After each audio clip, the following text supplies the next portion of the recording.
सभी NRHM staff आज से बेमुद्दत हड़ताल पे जाने वाले हैं। हमारी मांग ये है कि 14 मार्च 2024 को जो जीआर दिया गया था उस पर अमल होना चाहिए। 15% हमारा इंक्रीमेंट होना चाहिए।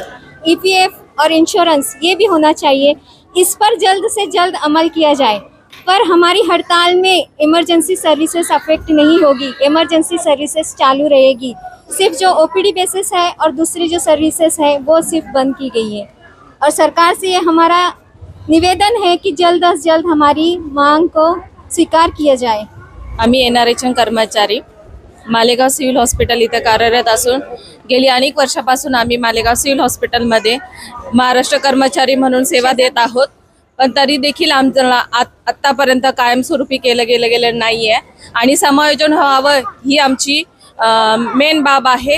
ती लक्षात सरकारने घ्यावी यासाठी आम्ही आजपासून बेमुदत संपावर जाणार आहोत आणि अशा आमच्या अनेक मागण्या आहेत ज्या सरकार दुर्लक्षित करत आहे त्या त्यांनी मान्य करावा। आणि जो आमचा संप आहे, जो जीआर आमचा मागच्या वर्षी निघालेला आहे 14/3/2024 मध्ये की आम्हाला समायोजित करण्यात येणार आहे, पण अद्याप केलेलं नाहीये आणि इथून पुढे सरकारने या सगळ्या गोष्टीची दखल घ्यावी यासाठी आम्ही बेमुदत संपासाठी बसलेलो आहोत। 19 ऑगस्ट 2025 रोजी एनएचएम कर्मचारी हे आज बेमुदत काम बंद आंदोलनावर जाणार आहेत। तरी यासाठी आम्ही सगळे इथे एकत्र झालेलो आहेत। ऑल ओव्हर महाराष्ट्राचे एनएचएम कर्मचारी आज हे स्ट्राईकवर गेलेले आहेत। सर्व अधिकारी व कर्मचारी मालेगाव सिव्हिल हॉस्पिटल येथे जमा झालेलो आहोत। आज आमचा विशेष महत्त्वाचा मुद्दा म्हणजे आमचं समायोजन हे झालंच पाहिजे। शासनाने 14/3/2024 रोजी जो जीआर काढलेला आहे त्या जीआर वरती शासनाने अजूनही अंमलबजावणी केलेली नाहीये। आमच्यापैकी 69 केडरपैकी फक्त 2 संवर्गाचं समायोजन हे झालेलं आहे। त्यापैकी बाकीचे सर्व संवर्ग हे अजून बाकी आहे। शासनाने त्याबाबत कोणत्याही प्रकारची दखल घेतलेली नाही। या कालावधीला 16 महिन्याचा कालावधी उलटून गेलेला असूनही शासनाने आमची दखल घेतलेली नाही। म्हणून आम्ही सर्व अधिकारी व कर्मचारी सर्व आजपासून आम्ही बेमुदत संपावर जाणार आहोत।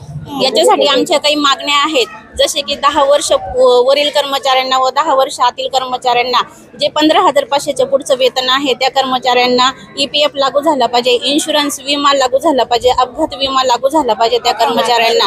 आणि आमच्या अशा पद्धतीच्या 18 मागण्या आहेत। त्याच्यापैकी आमचे काही कर्मचारी असे आहेत की जे जानेवारी 2025 पासून जे एक्सपायर झालेले आहेत, त्यांना पण त्या कर्मचाऱ्यांना पण न्याय मिळाला पाहिजे, त्यांना त्यांचा लाभ मिळाला पाहिजे। याच्यासाठी आजपासून आम्ही बेमुदत संपावर जात आहोत।